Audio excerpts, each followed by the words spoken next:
Estamos de volta aqui no Cidadania e Socialismo e você que chegou agora aí de frente da telinha, nós estamos recebendo aqui o Alex Garcia e o Tomás Baggio. Estamos conversando sobre a questão da mídia e a sua relação com as questões ligadas à cidadania. Deixa eu saudar aqui alguns telespectadores que estão nos mandando aqui abraços. O Nick entra aqui e manda um abraço para o programa, louva, né, a boa iniciativa de fazer essa discussão. O Álvaro Neves também, que se diz aqui o eterno aprendiz. Um grande abraço aqui para o Álvaro. E conforme nós conversamos no bloco anterior, Tomás e Alex, eu acho importante a gente falar também e discutir sobre essa questão da mídia local. Eu queria dar a minha opinião e gostaria que, evidentemente, vocês comentassem sobre isso. Eu percebo aqui um atrelamento muito grande da mídia local a grupos políticos. Né? Você trabalha, o Alex, por exemplo, trabalha num veículo de comunicação, numa rede de televisão, que é ligada a determinado político. O Tomás é mais da mídia impressa, né? Ainda não teve uma participação na televisão, mas eu percebo esse atrelamento. Aí eu pergunto a vocês se você acha que há essa limitação, que há falta de independência na mídia local, tanto na mídia impressa quanto na mídia falada e pelo rádio e pela televisão. Queria ouvir primeiro a opinião do Tomás sobre isso. Há esse atrelamento, vamos dizer, ao mandatário de plantão ou a algum grupo político que domine especificamente essa área aqui na região? Bom, o que domina é o dinheiro público, né? Principalmente, na verdade... É dependente. A mídia é dependente, as empresas, melhor dizendo, as empresas que publicam os seus jornais, essas empresas são dependentes do poder público, são dependentes do dinheiro da verba pública. Esse atrelamento, Cláudio, ele acontece em todos os lugares, ele acontece também na grande mídia, ele acontece também na capital. Isso tira a liberdade de expressão da mídia Tira local? Bastante a liberdade de expressão. Agora, o que é o problema principal disso aqui na região, eu acho, é que por ser um lugar pequeno, né, que por ser um lugar onde as pessoas se conhecem, essa rixa, né, ou esse problema, ele se torna muito pior, né, ou ele se torna muito, como eu vou dizer, mas ele aparece de uma forma muito maior. Muito evidente, né? Muito mais evidente, é verdade. Né? E a solução, Tomás? Como é que a gente avança nesse processo? A única forma de avançar, no meu entender, Cláudio, é se os empresários e se a sociedade como um todo perceberem a importância da comunicação e perceberem que apenas se os empresários se unirem em torno da nossa imprensa, em torno das nossas empresas de comunicação, essas empresas vão conseguir se tornar independentes do poder público, porque as empresas só conseguirão ter essa independência se elas puderem se sustentar, né, de uma forma independente. Você acha que os empresários investem pouco nos meios de comunicação? Não, eu acho que os empresários, eles sofrem para conseguir fazer um trabalho que muitas vezes não chega ao ideal. Né? Eu acho que, quer dizer, tirando aí algumas pessoas mal intencionadas, mas de uma forma geral, a gente vê que os jornais, as rádios, são comandados por pessoas que muitas vezes gostariam de ter uma independência maior, gostariam de poder noticiar determinadas coisas, mas que você vê, às vezes, por exemplo, isso também vai muito de quem está no comando do poder público. Né? Se é um político que tem uma cabeça um pouco mais aberta e aceita críticas, ou se é, de repente, um coronel que sai fechando as portas, né, e que vai dizer para o comércio que também não pode anunciar naquele cara que fala mal dele.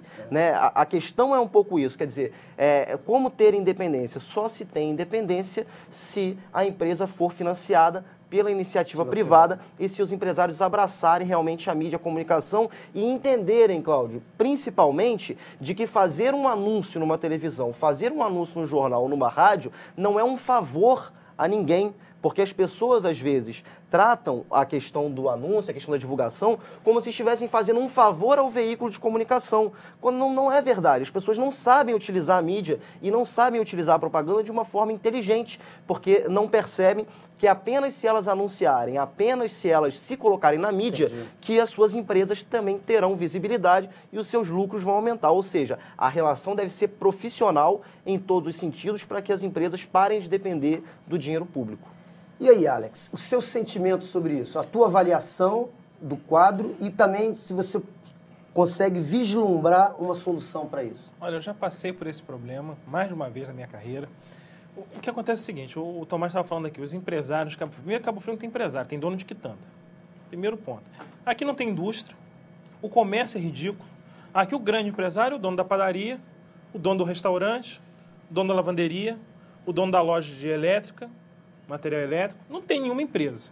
Tem quitanda. Cabo Frio tem quitanda. Com a maioria dos donos com cabeça de quitanda. Pouquíssimas pessoas aqui têm a visão empresarial, mas sofrem o problema da sua empresa ser uma empresa microempresa. Entendeu? Não ser uma empresa de grande porte. Aí você vê como única solução esse atrelamento? Não, aí o atrelamento vai bater no segundo ponto, que é o seguinte. Eles vendem para a prefeitura. Esse cara, o dono da quitanda, ele vende a quitanda dele para a prefeitura. Ele recebe, depende do empenho. Como o empenho em Cabo Frio é uma zona, aí vai no segundo ponto. Ele não recebe o empenho. E aí ele começa a negociar esse empenho lá para poder receber, como se fosse um favor o serviço que ele prestou. E aí ele já, olha, se eu botar ele naquele veículo que não é muito legal, fala meio mal da prefeitura, eu não posso. Você tem uma noção, na última eleição, o Cartão Vermelho trabalha com um número de 10 anunciantes. Eu fiquei com um anunciante que era dono de 2 empresas. Era o dono da Félix Videolocadora e a Central Copiadora e Papelaria, que é do Henrique. Estou fazendo até um jabazinho para ele. Foi o único que ficou. O resto, Tia Maluca, Alta Fusão, Hospital. Ou seja, inúmeros clientes saíram. Até o jornal Folha da Cidade, do Alessandro Teixeira, questionou o prefeito, na época, candidato, se ele tinha feito uma pressão para tirar. Ele falou assim, não, eu não fiz pressão nenhuma. Se saiu, saiu por opção. Pô, a opção. A gente não pode acreditar muito no que diz, às vezes, o poder público, porque a gente já viu situações muito claras aí de retiradas de jornalistas profissionais da mídia por uma atuação muito clara do poder público. Eu te cito um caso. Eu até concordo que pode ser opção. Eu vou até me arriscar a dizer aqui. Apesar de eu discordar, eu acho que tem alguns empresários aqui na cidade que têm independência, sim. Eu acho que aí é uma opinião de cada um, né? Por exemplo, o caso do Barreto Júnior, por exemplo, na minha opinião, foi um caso clássico de interferência do poder público numa rádio. Em duas, né? Entendeu? Então, eu acho que essa interferência, eu acho que ela... Eu te pergunto, qual é a solução para isso? Como é que você vislumbra esse desatrelamento do poder público, até para que os meios de comunicação possam dar a informação correta que a cidade precisa receber, que o cidadão precisa receber, e com esse atrelamento, o profissional, entre aspas, que está ali no poder público, que está ali comandando um programa de rádio, de televisão, ou comandando um jornal, ele não passa, às vezes, a informação correta para a população. Primeiro, a cidade teria que se desenvolver, passar a ter indústria, comércio de grande porte, pelo menos deixar de ser microempresa e se tornar uma empresa de porte médio. A partir daí, você realmente passa a ter condições de você ter um grupo empresarial independente, com visão empresarial, porque, como o Tomás disse, quem anuncia, vende. Ou seja, quando eu digo lá que uma margarina custa R$2 e pouco, pô, o cara vende a margarina dele toda. Quando eu falo que uma lâmpada custa tanto, a lâmpada vai embora. Tem gente concordando com você aqui. Que bom. Então, ou seja... O Nick. Pois é, Nick. Então, quando isso acontece, funciona. Agora, uma cidade, um comercinho desse tamanho, que não tem uma indústria, entendeu? Que tem uma única empresa de ônibus, que por sinal é uma porcaria. Então, quando você tem essa situação toda... É difícil, porque está todo mundo preso na única indústria de Cabo Frio, que é essa porcaria dessa prefeitura. Que quando está mal das pernas, como está agora, está todo mundo aqui com a goela para fora. Comerciante ali agonizado ali, desesperado, porque o dinheiro não circula na cidade. Então, é difícil. Eu acho que a cidade precisa crescer empresarialmente, ter indústria, ter comércio forte, para aí, então, a gente começar a sonhar com imprensa livre, porque até lá... Então, vocês estão, na realidade, tanto o Tomás quanto você concordam que esse atrelamento é um fator negativo do processo de formação da cidadania do povo cabo-friense.